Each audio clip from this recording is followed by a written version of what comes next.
যিমান ৰাইজৰ ration card আছে হস্পিটালত গলে আমি অটল অমৃতৰ আকৌ কাৰ্ড বনাব লাগে বা বহুত ৰেচন কাৰ্ড থকা মানুহৰ হাতত কাৰ্ড নাই বাবে প্ৰধানমন্ত্ৰীৰ আয়ুষ্মান ভাৰত আঁচনি ল'ব নোৱাৰে সেইবাবে এইবাৰ আমি সিদ্ধান্ত লৈছো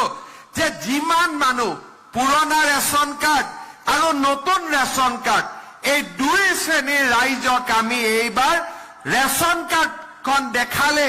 5 লাখ টকালৈকে হস্পিটালত বিনামূলীয়া চিকিৎসাৰ আমি প্ৰয়োজনীয়তা দিব খুজিছো অকল অসমেই নহয় ভাৰতৰ বিভিন্ন ৰাজ্যৰ হস্পিটালতো এই 5 লাখ টকাৰ কাৰ্ডখনে কাম কৰিব অহা এমাহৰ ভিতৰত আমাৰ জীৱিকা সখী বা আন আমাৰ আশা কৰ্মীসকলে ৰেচন কাৰ্ড থকা মানুহসকলৰ ঘৰে ঘৰে KYC কৰিব যাব আৰু তাৰ পিছতে আপোনালোকৰ কাৰ্ডখনত প্ৰত্যেক বছৰে 5 লাখ টকাৰ চিকিৎসা বিনামূলীয়াকৈ কৰাৰ আপোনালোকে সুযোগ পাব